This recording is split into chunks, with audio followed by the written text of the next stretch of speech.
So, I mean, I guess we could start with like, what is imposter syndrome, right? I guess like the technical definition is that it's a person's inner belief that success has occurred due to pure luck, an external mistake, or just hard work, but not their abilities or intelligence. Can also be conceptualized just as like a general feeling of incompetence despite evidence of competence, right? And it's really common in therapists. And this is one thing that kind of irked to me was that I don't know about you, but was imposter syndrome ever brought up like throughout your master's program? Watch out for this, be expecting this. I mean, the term definitely got thrown around a few times. I think more so on the other side of the practicum era. Hmm.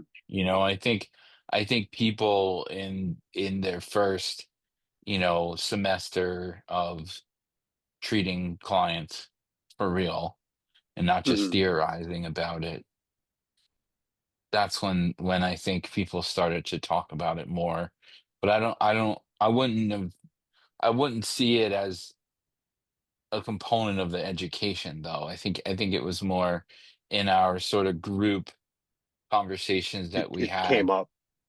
Yeah, like in the class setting, like not like, Hmm. hey, I have imposters, but like just Right. people mentioning this feeling of being, kind of like fraudulent that, they're sitting with people and they're so new and inexperienced in sitting with people in that way. Hmm. Yeah, I mean, I definitely felt that going through my whole practicum experience and whatnot. And I remember even teachers being like, no, just trust in yourself. Like you have the skills and like that, and the conversation like being left at that. And I'd be like, I don't know, it doesn't feel like it at times. So that would, I don't know, that kind of irked me. And a big part of imposter syndrome is that a lot of times we just suffer in silence about it, right? But I think like normalizing it and talking about it is the key to really addressing what's really going on here. Um, Mhm. it's pretty common too. I think there was a research study that said it was like 70% of the population. That's not even talking about early clinicians or people in healthcare facilities where they're even more prone to imposter syndrome because they're responsible for other people's well-being, right? So that automatically kind of makes you more prone to imposter syndrome. And the other thing being that I'm sure you can speak to this as well. We learn a lot of what we're doing like on the job, not necessarily like in the classroom. Like in the classroom, we build a framework for this stuff, right? We start to, we learn what techniques we're supposed to use, maybe some do's and don'ts and things like that. But when you get in there, it's like a completely different ball game. And I would say a majority of the work that you do is learned like on the spot. Um, the research talks a lot about like it's very similar to even like resident doctors or people in med school going through like their clinicals and stuff like that. They feel this as well because of the high level of responsibility and because yeah, okay, we're learning these things, but it's just a completely different ball game when you get in there. Like, did you feel some of that? Because I know I did. Yeah. Yeah, I like the term completely different ball game. It really is though, from like No, I reading mean, the stuff. Yeah. but that it implies that, like during practice you can hit home runs and do really well, but then once the lights are on you and Hmm. the game's on the line, it Hmm. feels very different and it feels like there's a lot at stake. I definitely felt unprepared for it, Yeah, same. you know. I Absolutely. mean, I think it's interesting because what was coming to my mind when you started this conversation is, and I have to find the actual studies, but a lot of times studies tend to show early therapists doing like going above and beyond as far as like outcomes go because of, how attentive they are Hmm. to this thing where it's like, it feels like tremendous pressure. So there may be this idea that they perform better. And I'm happy that you brought that up, actually, that sometimes it can be an advantage because we really try as early therapists to like over prepare. Um, and I think at the heart of that, right? So I was talking a little bit earlier about this cognitive uh, distortion model, right? CBT.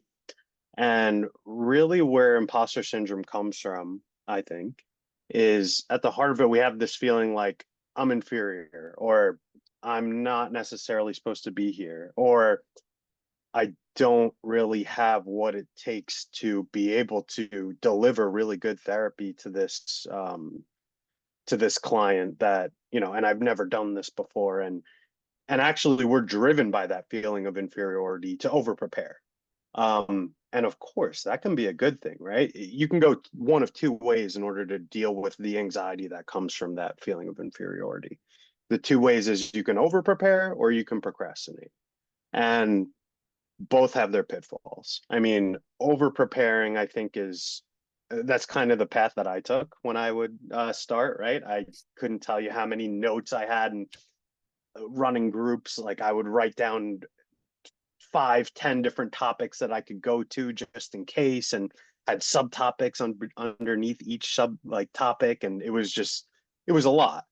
But I did that because I didn't feel like I had the goods, the skills, I didn't trust myself to be able to do these things initially, just off the top of my head.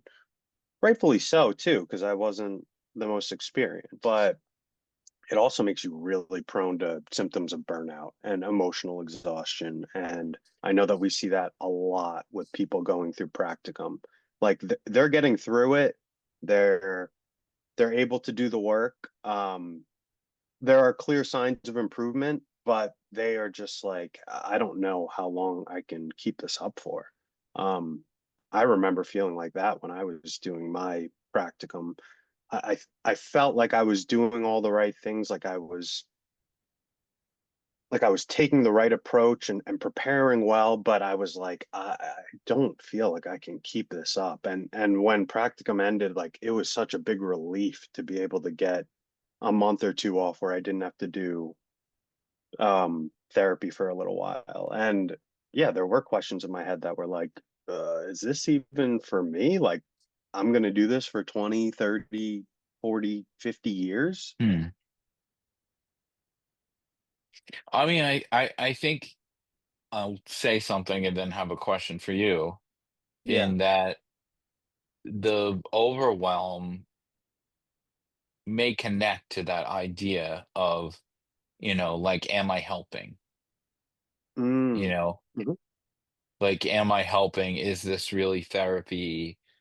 Um, and Felt I plenty of think that. that's, yeah, and I think a lot of that's kind of informed by this sort of, you know, like we go through school and we spend a lot of time focusing on, people who wrote books after being therapists for 20 years, right? Mm.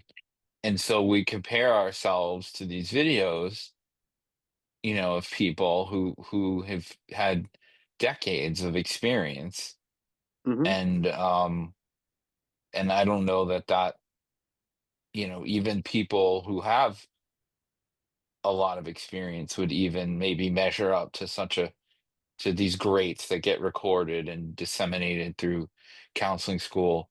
Um, so I think in some ways it's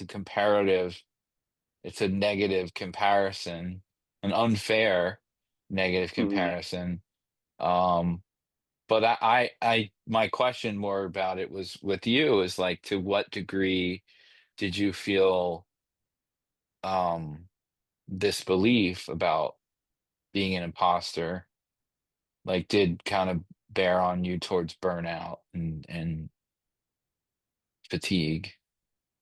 Yeah. I mean, I completely agree with the things you're saying now, right? We're comparing to, right, we're watching like clips of Rogers give therapy and having that as our standard to like, oh, my therapy should look like that. Or even using our teachers as examples while they're explaining things. And like you said, they have decades of practice under them. And we're holding that to the standard. And if I'm not doing that, then what I'm doing is inferior. And it's just not a fair comparison to make. Um, Not only that, but just the field of therapy itself, it's hard to even know if you're helping someone at times. Um, I remember early on, like wondering if I was even helping, like you said, is this even therapy? And being so anxious about it that I would have to like check in with my clients because in my head I'm like, I don't know that they're getting better, and they'd be like, yeah, I feel much better. Like I'm able to handle this stuff. Like I love that I have a space where I can talk about this stuff.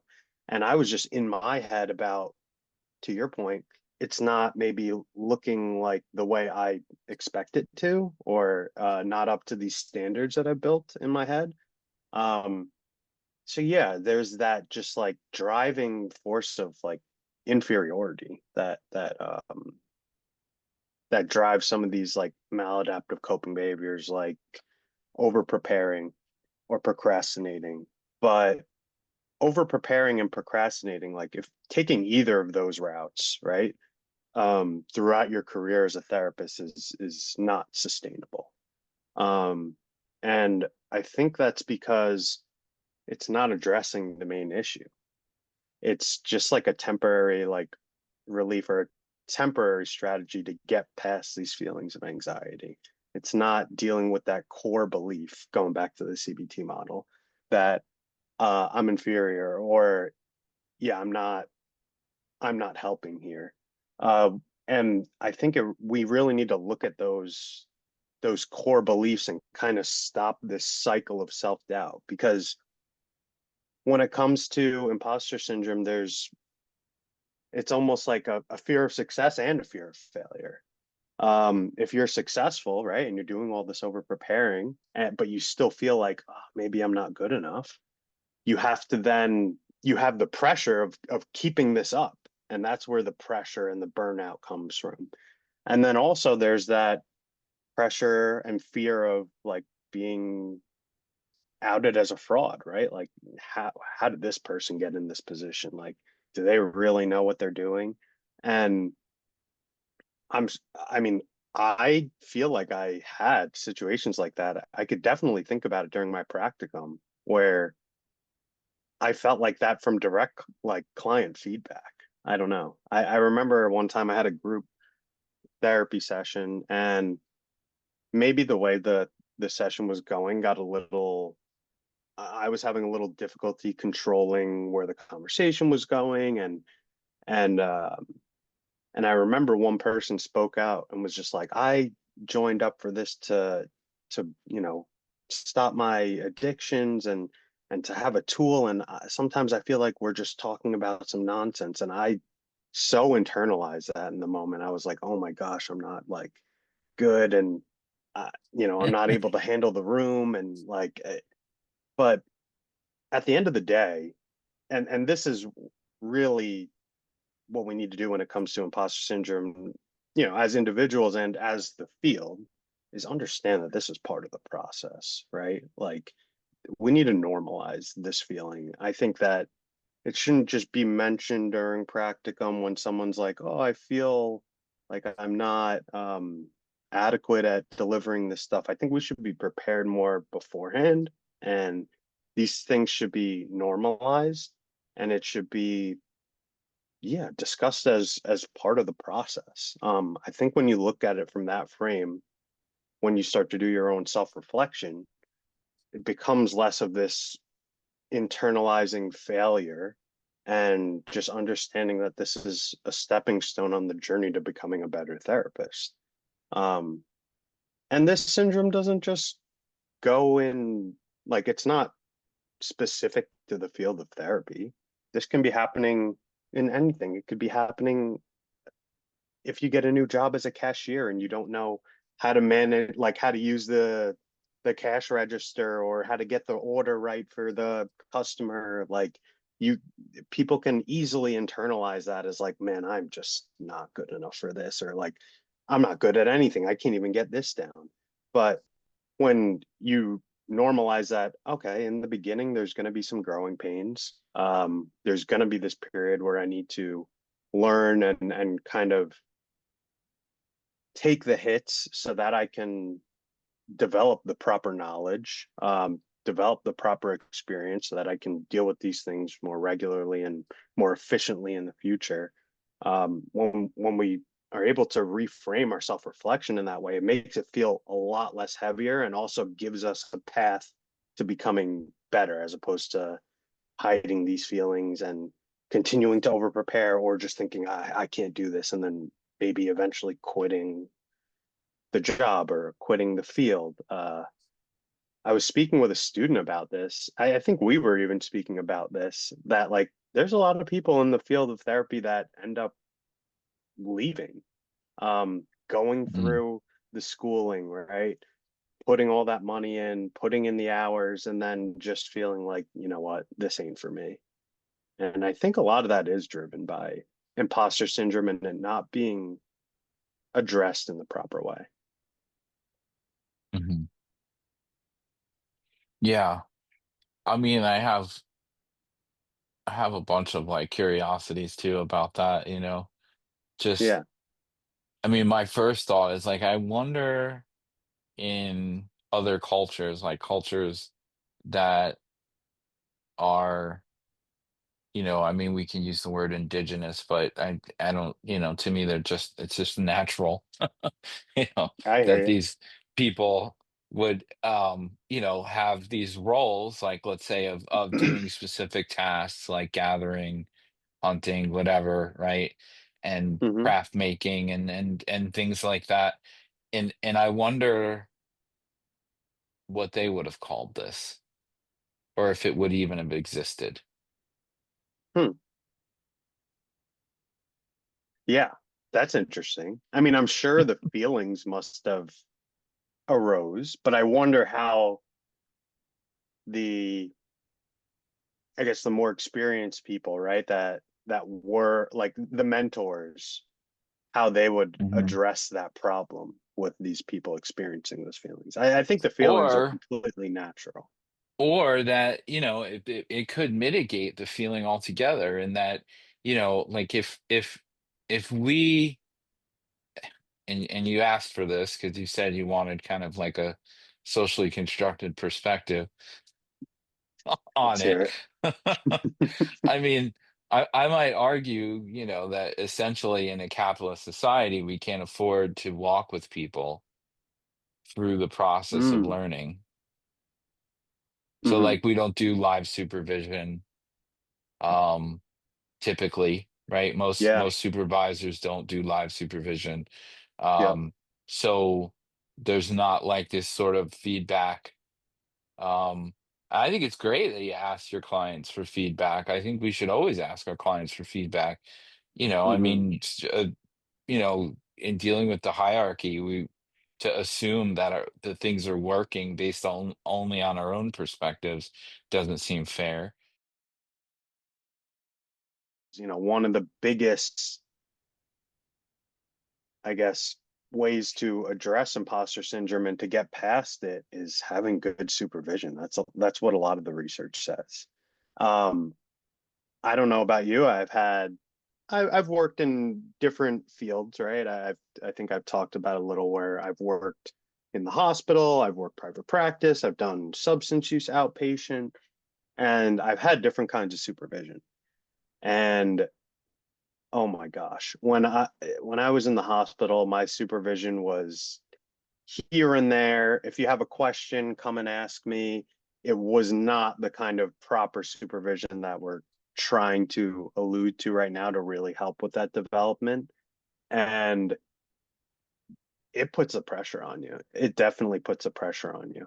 And it Mhm. doesn't give you a space to be able to navigate these negative feelings. Like, I think that's so important for someone to be able to have a space to explore these negative feelings with someone that's seasoned, a seasoned clinician, and properly like, yeah, explore them, understand how to reframe them, understand that this is a normal part of the process, uh, when people don't get that, and especially when they start feeling like guilt or shame because of those feelings, and then they don't talk about them, maybe they even have supervision, but they don't want to bring it up because they feel like, that would be awful to bring up, that I don't feel like I know what I'm doing. And so they're going to just suffer in silence. And that cycle of feeling of inferiority is just going to continue feeding itself.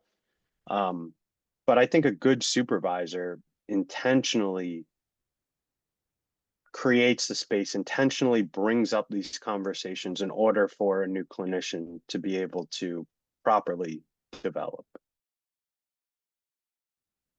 An interesting thing is that imposter syndrome, it affects marginalized populations more than less marginalized populations.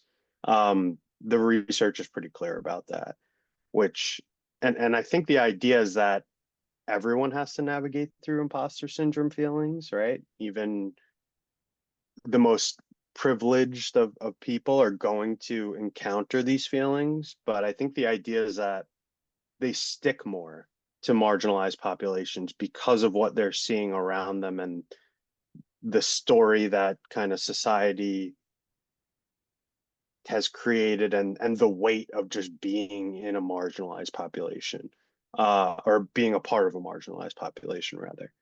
um yeah, it becomes harder to, okay, believe in myself and just push through this. It's like, no, I need to prove myself even more because there's already this idea of me that's coming through society. And now I really need to over prepare, or like, oh, let me just, these feelings are getting way too overwhelming. Let me just kind of put them aside and not address them right now because I need to be able to feel competent and be able to do my job. And maybe that takes me compartmentalizing and not addressing these core feelings. Point. I was thinking about the word, right? And so like you have this idea of like posturing, posing, Hmm. um, and then the I am prefix sort of being like a lead into, right? That like Hmm. something sort of pushing you towards a specific pose, or an imitation almost, right? An imitation is like, like Sure. trying to pretend to something. And for, non-dominant culture, right? There's like a a lack of representation often, right? Like Hmm. whereas Hmm. like being a black counselor, right? Being, a Latino counselor, right? Hmm. You're not often, you know, how many black counselors did you study in college, Exactly what I right? was thinking. Right. Rogers, Right? Carl Jung, Right? like, Yeah, like they don't yeah. talk about Uh-huh. Frantz Fanon. They don't talk about him, right? They don't bring him up. They don't, Yep. the few um heroes that, I mean, we have like Stu and Arredondo, and some people of other cultures that we read about and heard about in our studies, but overwhelmingly, the way the dominant discourse is like, not only do I have to be a counselor, but I have to also be observant of like the white normative belief about what a counselor is, right? Because Hmm. there is no narrative of what a non-white, mostly male, I would argue. Yeah. No, There's, yeah, yeah, absolutely. yeah, there's no alternative narrative to sort of pick up on to say Hmm. like I get to be myself, my cultural self, and Hmm. have that get honored through the space of being a novice counselor. Yeah, I guess the picture that's being drawn of what good therapy is, it comes from this perspective. But Yeah. luck luckily, this field is highly aware of that. And right, all the multicultural justice issues are being put more to the forefront in our field now. And I think there's definitely a shift going on here, which I'm so happy that our field is taking that on. But Yeah, I mean, for decades, that's been the picture. You know, Absolutely. you really don't get to hear these other voices until you start to talk about multiculturalism, and then you get your, um, Kimberly Crenshaw being brought in, and different theorists and ideas, Sue and Hmm. Singh and Rats and Arredondo and these people who, are Hmm. part of the non-dominant cultures. Yeah. And I think it's really on the institutions as well to be kind of bringing those things up and providing those resources as well. And Yeah. and we're not talking, and here's the other bullshit part. Hmm. We're not talking about their work. We're talking about them for, like, when you think about the culturally different people that are brought up in our education, how Yeah. sad is it that it's always about culture, right? That Mm. it's Wow. almost Great like, point. yeah, it's almost like a tokenizing of their purpose as therapists, not like us exploring their work as therapists, like learning from their work, learning not just from the inclusivity of who they are and their message. Hmm. Wow. I've never, I wasn't even looking at it from that angle. I was probably being part of the problem and looking at their, you know, No, I mean, the I mean, tokenism. we're all products of our education to some extent, right? And like we Hmm. can only um It's a great point, sort though. of, as educators, as you and I both are at this point, Hmm. like we can only sort of strap that on ourselves to try to remember to encourage these voices, these theories, these others, or these people who have been othered by dominant culture. Or where do you think imposter syndrome lives now for you? I still feel it. Um, Okay. there's It's interesting, right? Because I feel like when people think of imposter syndrome, we think of these early level clinicians as like, oh, that's where this phenomenon exists. And that is not necessarily true. And research talks about that as well. It can happen at any stage of the game. It can happen, especially when you start to take on a new role. Maybe you start to work in a new setting. Maybe you start to see a different population or a different set of diagnoses that you're not usually accustomed to. Um, those feelings resurface right away. Um, and I spoke about this in one of our classes last year. I don't know if you remember this when I was talking about my transition from, okay, I had 2 years working in inpatient therapy, and I started to really feel like I knew what I was doing in that sphere. Like I had this mental model of, okay, when this happens, I do this. When I get this problem, I know exactly how to handle that. And then I transitioned when we started our program to pretty much only private practice and seeing like outpatient hour-long therapy sessions as opposed to when I was in the hospital, I was constantly working with a team. Sessions were about 20 minutes. There was a lot of treatment planning and working with certain diagnoses and coping skills, our favorite thing. um, and when things shifted for me, seeing everything in a new setting, I felt like I was back at square one. Um, and so I think that's going to continue to happen to me and to really anyone in our field as we continue to grow, right?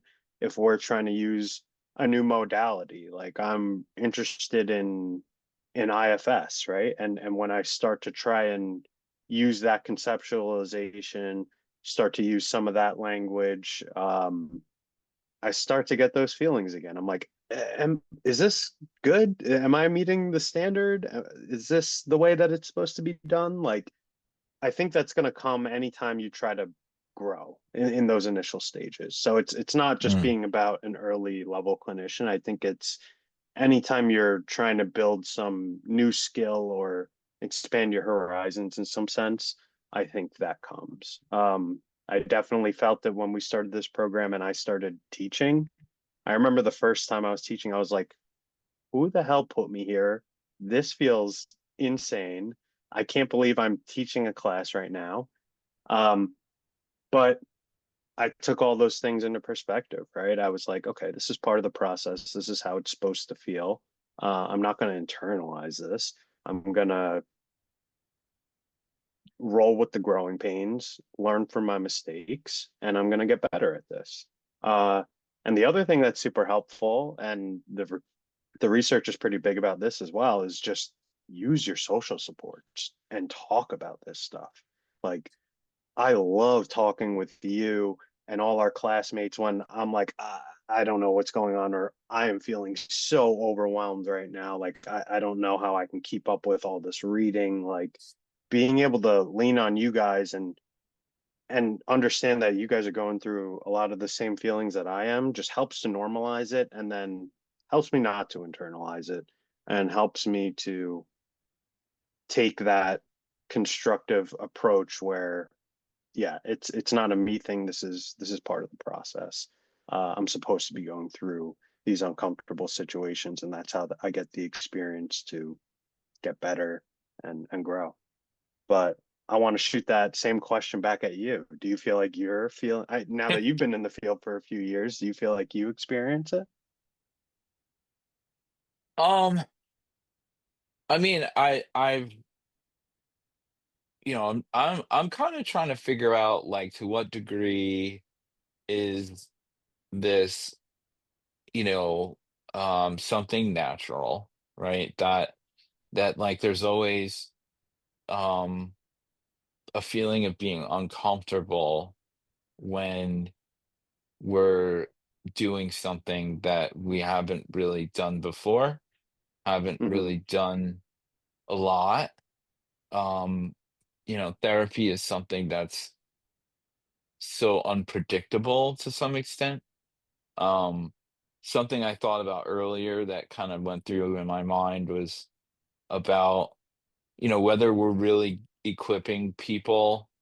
Not only are we sort of not guiding them by walking alongside of them through the process of helping others, but are we giving them like the proper sort of positioning, right? Mm. That like when you finish school and you do your capstone and it's like, okay, I'm gonna like read more about, CBT or person centered, or maybe I'll do, like a downloadable training on mindfulness, like whatever it is that you go off and do to feel more confident in your ability to Hmm. sit with other people, right? Hmm. That like you're on your freaking own, and it doesn't feel like there are times when you're wandering around lost in the session, and there's no security, there's no sort of this is going somewhere, this is working, or is this what, it's like being in the wilderness. And I just feel like, Yeah. as a graduate, I mean, having having done a lot of other shit that had nothing to do with my master's degree. Like, no offense, Pace, but a lot of the not feeling lost, like I'm wandering around in the woods of the therapy room, Hmm. came on the backs of having to like answer a lot of hard questions for myself about, who am I in my relationship with, to in what ways am I positioning myself? What is Hmm. change? What is helping? What is my theory of Hmm. mind? How do I Hmm. define connection? Just really having to answer those hard questions. So to some degree, to answer your question, yes, at times I don't feel equipped to stand alongside other people, Hmm. right? That like I get to stand there, that I deserve to stand there, that I belong there. But I don't know that that's necessarily imposter. I think it's just residual belongingness issues that I may carry with me throughout my life. Yeah. I think it's not imposture because you're not internalizing it and you're seeing the reality of it, that okay, this is a lonely path at times, and I am gonna have to figure out these issues for myself, as opposed to just, I don't know, looking at it as like a some core inadequacy of yourself. Like you're doing the work, and even right here, you talking about it, like this is how it doesn't become imposter syndrome. If you were to keep all these Yeah. thoughts to yourself and just sit with them and internalize them and keep that cycle going, and then get anxious about it, and then start over preparing and getting more burnt out because you can't handle all this, and not leaning on your social supports and being able to talk about these things with other people, like that's when it becomes imposter syndrome. But I'm happy that you don't think that it is, because I think you're taking all the right steps.